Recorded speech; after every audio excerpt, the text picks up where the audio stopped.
વિદ્યાર્થી મિત્રો નમસ્તે। આજે ફરી મળીએ ત્યારે ધોરણ 8 વિષય ગુજરાતી જે આપણે આગલા લેક્ચરમાં 18મા કાવ્યના દોહા મુક્તક અને હાઇકુમાં આપણે દોહા વિશેની સમજ મેળવી હતી। દોહા કેવા હોય, લોક સાહિત્યનો પ્રકાર છે, દોહાને કેવા વિષય અનુકૂળ હોય, સૌરાષ્ટ્રના દોહા કેવા હોય અને દોહા વિશેની માહિતી જે આપણે પાઠ્યપુસ્તકમાં છે એ પણ મેળવેલી અને એ સિવાયના અમુક ઋતુના કે અમુક વિસ્તારના એ દોહાઓનું પણ આપણે ગાયન પઠન કરેલું હતું। ત્યાર પછીથી હવે મિત્રો આપણે મુક્તક તરફ આવીએ તો મુક્તક છે એ મુક્તકની રીત પણ આપણે એમ કીધું તો દોહા એક મુક્તકનો જ પ્રકાર છે। તો દોહા જો મુક્તકનો પ્રકાર હોય તો મુક્તક છે એ પણ 4 ચરણમાં રચાયેલું હોય। અત્યારના તમે મુક્તક જોશો, તમે મોબાઈલના માધ્યમથી તમે ગૂગલમાં કે એમાં સર્ચ કરશો તો અત્યારે મુક્તક તમને 8 ચરણના પણ જોવા મળશે, બરાબર છે। બે ચરણનું મુક્તક હોય, 4 ચરણમાં વેચાયેલું હોય અને 8 ચરણમાં પણ વેચાયેલું હોય છે મુક્તક છે તે। તો મુક્તક એ ટૂંકો પ્રકાર 4 પદ, ચરણ કે પદ એ મેં તમને આગળ જ કીધું, અને 2 લીટી ધરાવતું હોય, પંક્તિ, બરાબર છે, 2 પંક્તિ ધરાવતું હોય।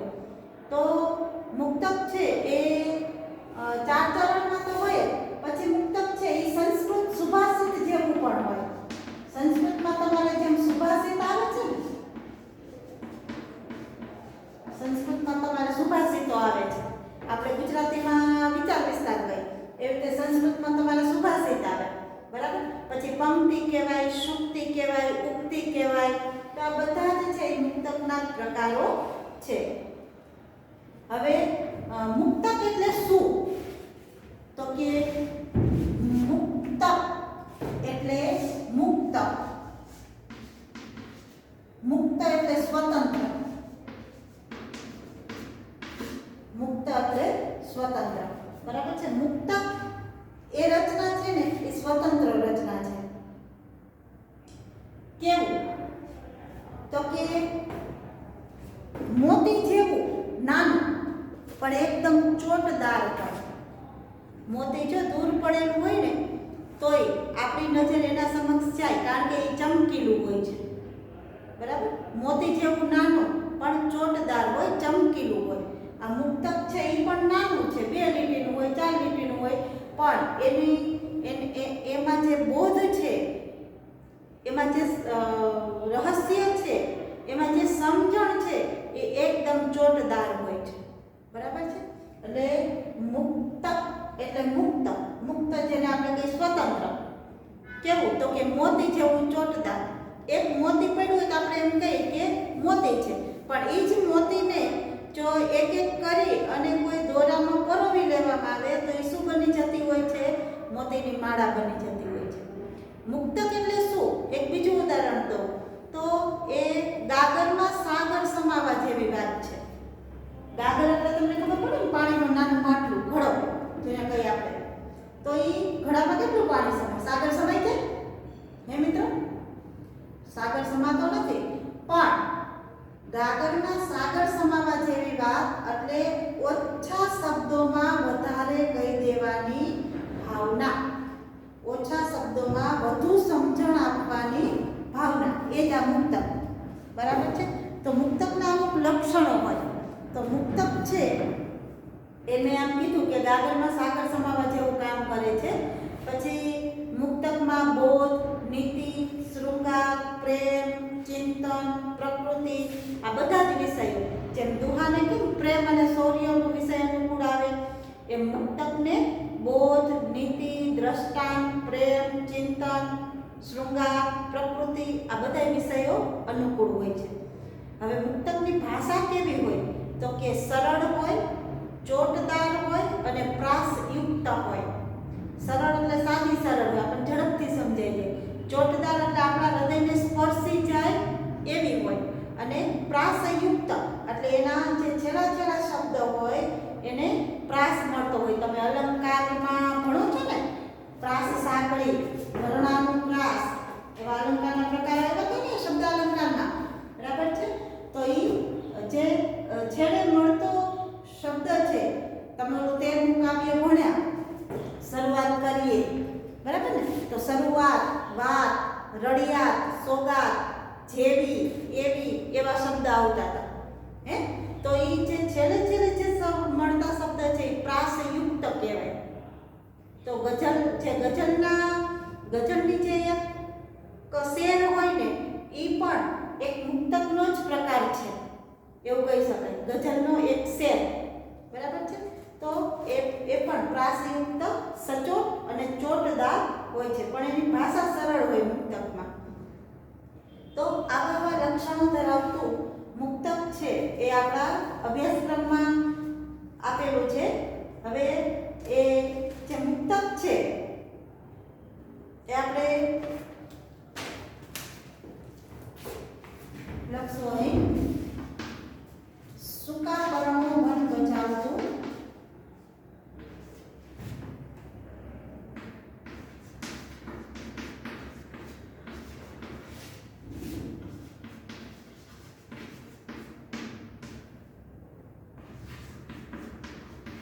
શાંત લીલા સદાય.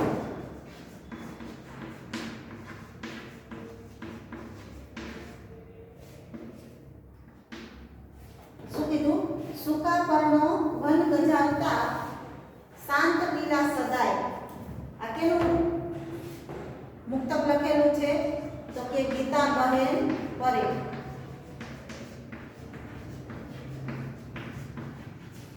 ગીતાબહેન પરેખ. શેમાંથી આ કાવ્ય લીધેલું છે? તો કે પૂર્વી નામનો જે કાવ્ય સંગ્રહ છે આખો મુક્તકનો, બરાબર, પૂર્વી નામનો, તો એમાંથી લીધેલું છે. એટલે તમારે વિકલ્પોમાં ટૂંકા પ્રશ્નમાં આવું આવી શકે કે મુક્તક સૂકા પર્ણો વન ગજાવતા, શાંત લીલા સદાય એ કેનું લિખિત છે? તો કે ગીતાબહેન પરેખ. પછી એમ પણ કે આ મુક્તક છે એ કયા કાવ્ય સંગ્રહમાંથી લીધેલું છે? તો પૂર્વી, બરાબર છે. એટલે આપણે કાવ્ય પ્રકાર અને શેમાંથી કયા સંદર્ભમાંથી લીધેલું છે તે અને એના કવિ લેખક આપણે બધું યાદ રાખશે. પછી હવે એનો ભાવાર્થ ઉપર આવીએ. સૂકા પર્ણો વન ગજવતા, શાંત લીલા સદાય. સૂકા પર્ણો એટલે સુકાયેલા પાંદડા. પર્ણો એટલે શું થાય? પાન કે પાંદડા. આપણને ખબર છે કે સૂકા પાંદડા હોય એનો અવાજ પણ ઝાઝો હોય, બરાબર. સૂકા પર્ણો વન, વન એટલે જંગલ, આખા જંગલને ગજવી મૂકે છે. એમાં અવાજ ઓલા ઝાડ હોય, જંગલમાં તો અનેક ઝાડ હોય છે, ઝાડથી જંગલ બનેલું હોય છે. તો જ્યારે એના પર્ણો સુકાઈ જાય ત્યારે ખરી પડે, ખબર છે ને. પાનખર ઋતુ આવે એટલે બધા પાંદડાઓ ખરી જાય, અને વળી પાછી વસંત ઋતુ આવે એટલે નવી નવી કૂપણો ફૂટે, અને પછી ચોમાસું આવે એટલે સોળે કળાએ વૃક્ષ છે એ શોભી ઉઠે છે લીલા પાંદડાથી. તો સૂકા પર્ણો વન ગજાવતા એટલે પાંદડા સુકાયેલા થઈ જાય ત્યાર પછીથી નીચે ખરી પડે પાનખર ઋતુમાં. પછી એના ઉપરથી વાહન હાલે તોય ભલે, કોઈ જનાવર ચાલે તો પણ ભલે, અને કોઈ માનવ જાત ચાલે તો પણ ભલે, તો એનેથી એ આખું જંગલ છે એ ગાજી ઉઠે છે. અને શાંત લીલા સદાય. શાંત પાંદડા ક્યારે હોય? તો એ જ્યારે લીલા હોય, સદા એટલે હંમેશા. લીલા પાંદડા હંમેશા શાંત જ રહે છે. તો ગીતાબહેન પરેખ આ મુક્તક દ્વારા સમાજને શું બોધ આપે છે? આનો ભાવાર્થ, આનો અર્થ મેં કીધો કે સૂકા પાંદડા વન ગજવી ઉઠે છે, અને શાંત જે છે પાંદડા એ હંમેશા લીલા પાંદડા છે એ હંમેશા શાંત જ રહે છે. તો એનો ભાવાર્થ કવિએ, લેખિકાએ કેવો કીધો છે? સૂકા પર્ણો એટલે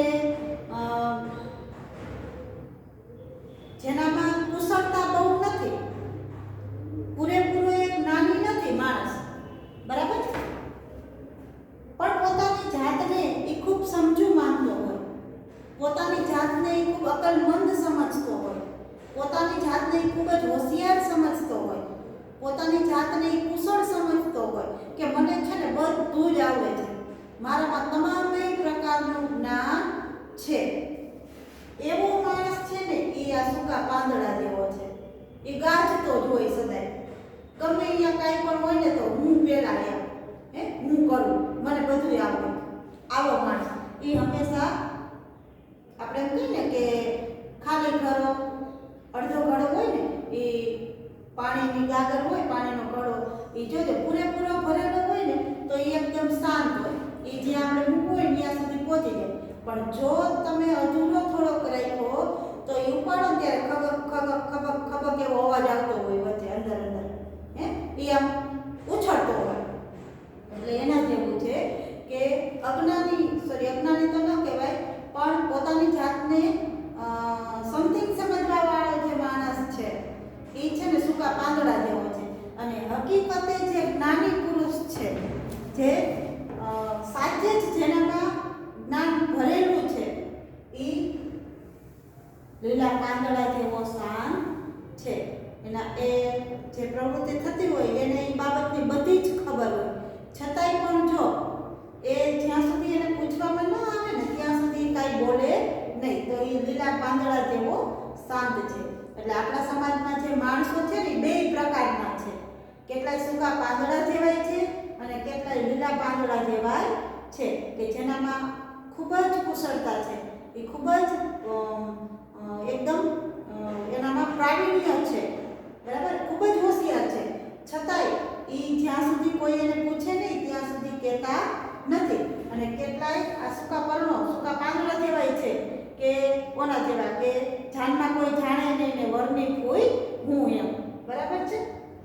તો એનામાં પૂરતું જ્ઞાન નથી, છતાંય સૌથી પહેલા હું એમ આગળ પડતો, મને જ બધું આવડે, મને જ બધાય પૂછો.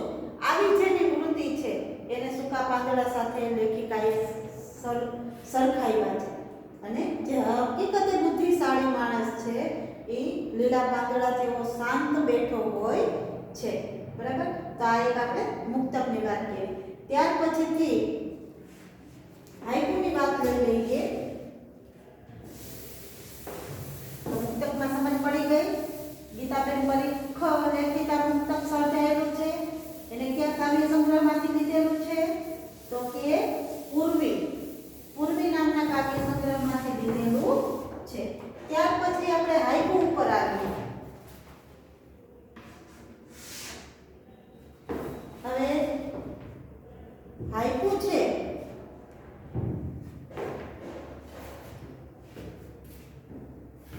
એ વિદેશી કાવ્ય પ્રકાર છે. આપણી ભારતીય સંસ્કૃતિ પ્રમાણે પદ છે, નાટક છે, ખંડકાવ્ય છે, આવા બધા જે કાવ્ય સંગ્રહો છે જે તમારે આગળ ભણી ગયા તમે 5મામાં, 6મામાં, 7મામાં, 8માના પહેલા સેમેસ્ટરમાં, બરાબર, એ બધી આપણી સંસ્કૃતિ પ્રમાણેના જે કાવ્યો છે તમે લોકગીતને આ બધું ભણ્યા હતા.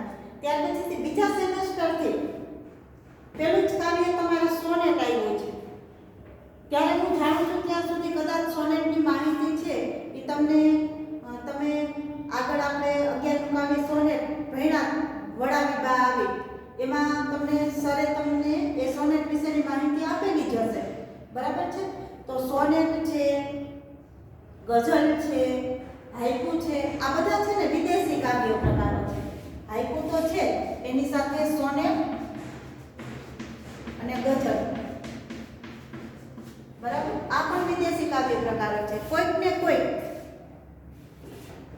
આપણા ભારતીય કવિઓ એ વિદેશના પ્રકારો સાથે આકર્ષાયા, એને ગમ્યું અને એને એની રીતે એ કાવ્ય બનાવવાની કોશિશ કરી, પ્રયત્ન કર્યા.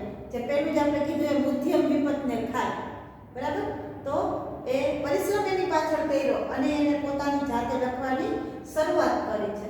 તો સોનેટ તમે ભણ્યા 11નું કાવ્ય ત્યારે એમાં આવ્યું હશે કે ગુજરાતી સાહિત્યમાં સોનેટને જો કોઈ પ્રથમવાર ગુજરાતી સાહિત્યમાં કોઈએ લખ્યું હોય તો એ બળવંતરાય ઠાકોર છે.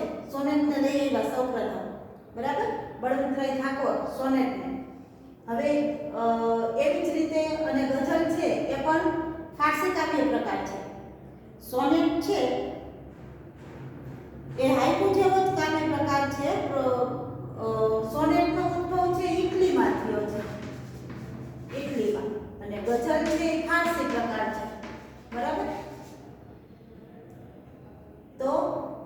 એ બંનેની માહિતી સોનેટ ગઝલ એ માહિતી તમને એમાં 11મા કાવ્યમાં 13મા કાવ્યમાં મળી ગઈ છે. આપણે અત્યારે હાઇકુની માહિતી મેળવશું.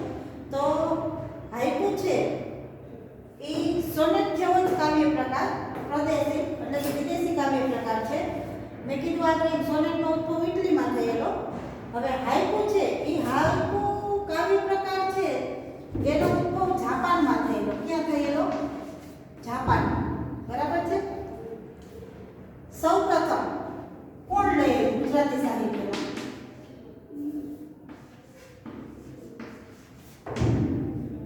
સૌપ્રથમ કોણ લઈ ઈસવીસન 1960માં 60 ની આસપાસ એમ. બરાબર છે. કોણ? તો કે ઝીણાભાઈ દેસાઈ.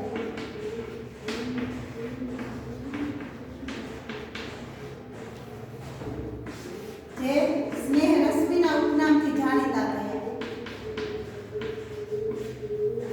હવે સોનેટ અને ગઝલ ઉપર આપણે અત્યારે નહીં જાય, કારણ કે એને તમે 11 અને 13મું કાવ્ય ભણી લીધું છે.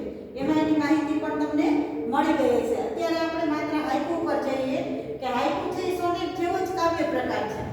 પણ સોનેટ જેમ ઇટલીમાંથી આવ્યું, ગઝલ જેમ ફારસી કાવ્ય પ્રકાર છે, એમ હાઇકુ છે એ જાપાનમાંથી આપણા ગુજરાતી સાહિત્યમાં આવ્યું છે. અને જાપાનમાંથી ગુજરાતી સાહિત્યમાં સૌપ્રથમ હાઇકુને કોઈ લાવનારું હોય તો ઈસવીસન 1960 ની આસપાસ ઝીણાભાઈ દેસાઈ કે જે સ્નેહ રશ્મિના ઉપનામથી જાણીતા છે. આ ઉપનામ છે સ્નેહ રશ્મિ. બરાબર છે. સ્નેહ રશ્મિના ઉપનામથી જાણીતા ઝીણાભાઈ દેસાઈ 1960 ની આસપાસ સૌપ્રથમ જાપાનમાંથી હાઇકુને ગુજરાતી સાહિત્યમાં લાવનારા કવિ છે. સમજાય ગઈ વાત ને? મેં આખો તમને એક એક પોઈન્ટને ભેગા કરી અને તમને સમજાવી દીધું કે હાઇકુ વિદેશી કાવ્ય પ્રકાર. તો ક્યાંનો? તો કે જાપાનનો. તો જાપાનમાંથી ગુજરાતી સાહિત્યમાં સૌપ્રથમ કોણ લઈ? તો કે ઝીણાભાઈ દેસાઈ. ક્યારે? તો કે 1960માં. તો ઝીણાભાઈ દેસાઈનું ઉપનામ શું? તો કે સ્નેહ રશ્મિ. અને જેટલા હાઇકુની રચના લેખકે કરેલી છે એ સ્નેહ રશ્મિના નામથી જ જાણીતા છે. બરાબર. તો આપણે હાઇકુ 2 ભણવાના છે અહીંયા. એક હાઇકુ વિશેની એક હજુ પણ માહિતી કરી દઈ દઉં તમને કે હાઇકુ છે ને એ 17 અક્ષરની જ કાવ્ય કૃતિ છે. કેટલા અક્ષરની? 17. અને એની રચના પણ આ જ રીતે છે. 5, 7 અને 5, 17. ગમે ત્યારે તમારે ભણી લેવાની છૂટ. હાઇકુની રચના જો સાવ નાનું, એની રચના સાવ નાની પણ સૌથી અઘરી બાબત. કારણ કે ખાલી અક્ષર 17 જ અક્ષર વિચાર કરજો. બરાબર. 17 અક્ષરની અને એની માત્રાને 5, 7, 5 એ રીતે બેસાડવાની.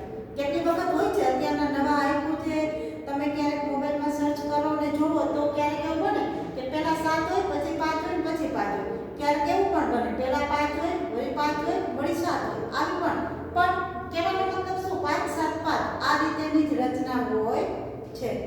અક્ષરને બેસાડવું ને એટલે ખૂબ અઘરી બાબત છે. અને પાછા અક્ષર 17 એટલે ચકપલો ગ કરીને મૂકી દેવું એવું નથી થતું ને. એનો અર્થ, એનો ભાવાર્થ, એની સમજણ, એની બોધ, આ બધું જ છે ને એ આ 17 અક્ષરમાં આવી જવું જોઈએ. એટલે સૌથી અઘરી બાબત જો કોઈ રચવી હોય ને તો એ આ હાઇકુ છે.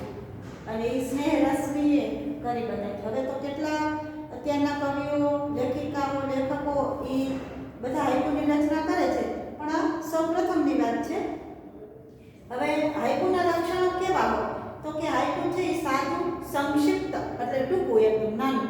17 અક્ષર નાનું જ કહેવાય ને. અને ચિત્રાત્મક કાવ્ય કૃતિ છે. એનું ચિત્રણ, એનો ભાવાર્થ છે એ સૌથી પ્રબળ હોય છે. અને એક એક શબ્દ, એક એક અક્ષર છે ને સૌંદર્ય ચિત્ર ઉત્સાવે ને એવા એના લક્ષણો હોય. બરાબર છે. તો સૌથી નાની રચના હાઇકુ, 17 અક્ષર એટલે સૌથી નાની રચના ગુજરાતી સાહિત્યની. બરાબર. તો એવા સ્નેહ રશ્મિના 2 હાઇકુ આપણે ભણવાના છે. તો એમાં પ્રથમ હાઇકુ લઈ લઈએ.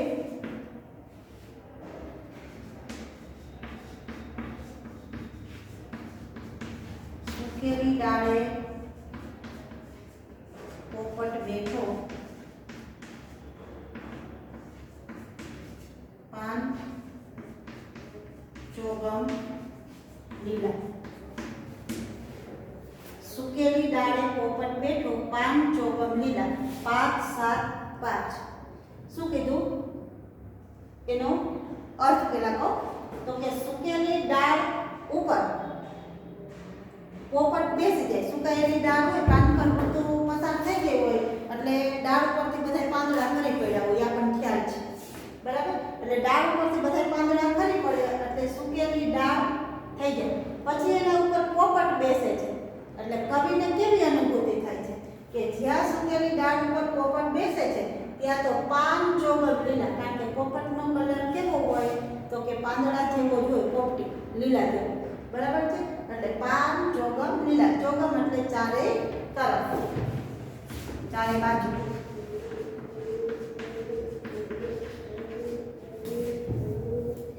એક તરંગ છે, બરાબર? એક તરંગ રજૂ કર્યો છે આ હાઈકુમાં કવિ કે સુકેલી ડાળ ઉપર પોપટ બેઠો છે તો કવિને કેવું લાગે છે કે આખી ડાળ છે એ ચારેય બાજુ લીલા પાંદડાઓથી છવાઈ ગઈ છે, એવો તરંગ રજૂ થયો છે. હકીકતે કઈ સુકેલી ડાળ ઉપર પોપટ બેસે તો કઈ ડાળ લીલા પાંદડાઓથી છવાઈ ન જાય, બરાબર છે? પણ એની કલ્પના કવિએ કરી છે, એવો તરંગ રજૂ કર્યો છે. હકીકતે આ મેં અર્થ કીધો, હવે એનો ભાવાર્થ શું? સ્નેહ રશ્મિ આ હાઈકુ દ્વારા શું ભાવાર્થ કહે છે તો કે સુકેલી ડાળ એટલે માણસ ઉપર આવી પડેલી મુશ્કેલીઓ એ સુકેલી ડાળ સાથે સરખાઈ ગઈ છે, બરાબર? અને સુકેલી ડાળ ઉપર પોપટ બેસે, પોપટ બેસવું એટલે સુખ. માણસના મુશ્કેલી ભરેલા જીવન દિવસો હોય એમાં જરી કઈ સુખનો પડછાયો પડે તો એ જે માણસનું જીવન છે એ કેવું બની જાય? ચોગમ લીલું, એટલે ચારે તરફ સુખ ही સુખ, બરાબર? એટલે માણસના જીવનમાં ક્યારેક સુકેલી ડાળ એટલે જે દુઃખના દિવસો, બરાબર? માણસના જીવનમાં દુઃખના દિવસો આવે એટલે કેવું છવાઈ જાય તો કે શૂન્ય અવકાશ છવાઈ જાય, બરાબર? શૂન્ય અવકાશ છવાઈ જાય છે. અને પાનરૂપી જ્યારે સુખ બેસે છે ત્યારે માણસનું જીવન વસંત ઋતુની જેમ ચોગમ લીલા એટલે વસંત ઋતુની જેમ ખીલી ઉઠે છે. એટલે દરેક માણસના જીવનમાં સુકેલી ડાળ રૂપી દુઃખ આવે જ છે અને ચોગમ લીલા, બરાબર? પોપટ રૂપી ચોગમ લીલા પાન છવાઈ જાય જ છે. એટલે જરૂર વસંત ઋતુ ખીલે છે અને ફરી પાછા સુખના દિવસો આવી પડે છે. એટલે આ ડાળ અને પોપટના ઉદાહરણ દ્વારા લેખક માણસને સમજાવવા માંગે છે કે જેમ સુકાયેલી ડાળ ઉપર પોપટ બેસે છે અને વળી પાછું ચોગમ પાન લીલા એમ એટલે ચારે તરફ પાંદડાઓથી છવાઈ જાય છે, એમ માણસના જીવનમાં પણ અંધકાર આવે છે દુઃખરૂપી, બરાબર? અને વળી પાછું અંધકાર આવે એટલે શૂન્ય અવકાશ સર્જાય છે, દુઃખ આવે એટલે, અને વળી પાછું સુખરૂપી વસંત ઋતુ ખીલે છે અને ચારે તરફ ચોગમ પાન લીલા એટલે ચારે તરફ સુખના દિવસો છડી ઉઠે છે. તો આ પેલા હાઈકુ દ્વારા એ સમજણ આપે છે. પછી બીજું હાઈકુ છે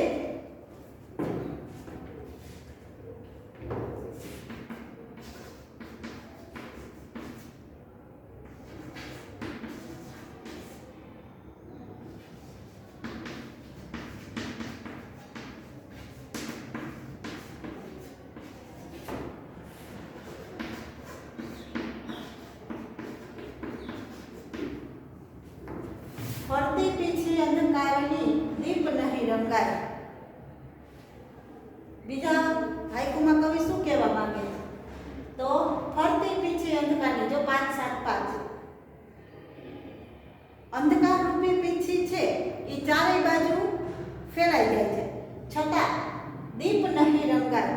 દીપ એટલે દીવો, એ અંધકારથી આ દીવો છે ને એ રંગાઈ જતો નથી. દીવાને પોતાનો અંધકાર નડે છે નહીં. જોજો બધી આખા રૂમમાં અંધારું હોય પણ જ્યાં દીવો કરેલો હોય ત્યાં તો એનું અજવાળું હોય જ છે. એટલે દીવાને તો પોતાનું અજવાળું છે જ, સમજાઈ ગયું? એટલે એમ કહે છે કે ફરતી પીછી અંધકારની પણ દીપ નહીં રંગાય. એટલે અહીં અહીં કવિ આ હાઇકુ દ્વારા શું સમજાવવા માંગે છે કે અજ્ઞાની માણસ છે, ફરતી પીછી અંધકારની, અંધકાર એટલે અજ્ઞાની, બરાબર? અજ્ઞાની માણસને આ સંસારનો જે વૈભવ છે ને એ અંધકારથી રંગી નાખે છે, અંધકારથી રંગી નાખે છે. કેવા માણસને? તો કે અજ્ઞાની માણસને, બરાબર? એને અંધકાર રંગી નાખે છે. પણ દીપ નહીં રંગાય. દીપ એટલે જ્ઞાની માણસ, પણ જ્ઞાની માણસને અંધકારની પીછી રંગતી નથી, બરાબર? બોધ આપ્યો છે કે ફરતી પીછી અંધકારની, એટલે અજ્ઞાની માણસને આ ભોગવિલાસ છે, આ વૈભવ છે એ પોતાના અંધારાથી રંગી નાખે છે. પણ જે દીપ એટલે જ્ઞાની માણસ છે એને આ વૈભવ, આ પ્રતિષ્ઠા, આ બધું રંગી શકતું નથી, બરાબર? એટલે જ્ઞાની માણસને કોઈ રંગી શકતું નથી. એટલે આ બંને હાઇકુ દ્વારા કવિએ સમાજના લોકોને સરસ મજાની પ્રેરણા આપી છે. આપણે પણ વિદ્યાર્થી મિત્રો, તમે અને હું, આપણે બધા જ એમાં આવી જાય છે. આપણે પણ આ હાઇકુ દ્વારા આમાંથી કંઈક ને કંઈક તો આપણે શીખશું. કે પહેલા હાઇકુમાં શું હતું કે દુઃખ અને સુખની વાત કરી છે કે દરેકના જીવનમાં દુઃખ રૂપી અંધકાર આવે છે, એટલે કે સૂકેલી ડાળ આવે છે અને વળી પાછી વસંત ઋતુ ખીલે છે એટલે સુખ જરૂર આવશે. એવી જ રીતે કે વૈભવ વિલાસ છે, બરાબર? એનેથી માણસ રંગાઈ જાય છે, અંધકારથી માણસ રંગાઈ જાય છે. જે અજ્ઞાની માણસ છે તે, પણ હકીકતે જે જ્ઞાની માણસ છે એ આ અંધકારથી રંગાતો નથી. એટલે અહીંયા સજ્જન અને દુર્જનની વાત કરી છે, બરાબર છે? કે દુર્જન માણસની સંગતમાં આવતા એ આપણને રંગી નાખે છે, પણ જ્યારે સજ્જન માણસની આપણે સંગતમાં આવીએ છીએ ત્યારે આપણામાં કંઈક ઇમ્પ્રૂવ થાય છે, કંઈક નવું આપણે શીખીએ છીએ, બરાબર? નાની માણસની સંગતમાં રહીએ ત્યારે. એટલે આપણે એ મુક્તક અને હાઇકુની માહિતી આ પીરિયડમાં આપણે લીધી છે. તો જ્યારે આ વિડીયો મારફતે આપણે અભ્યાસ કરીએ ત્યારે તમારે આજે મેં બધી બોર્ડ વર્ક કરેલી જે માહિતી છે એ તમારે પાઠ્યપુસ્તક અંતર્ગત છે એ જોતા જાઓ, ત્યારે નોટ કરતા જવાની જરૂર રહેશે. કારણ કે આમાંથી વિકલ્પો છે, એક એક વાક્યના પ્રશ્ન છે, એવું ઘણું બધું તમને મળી જશે. Thank you.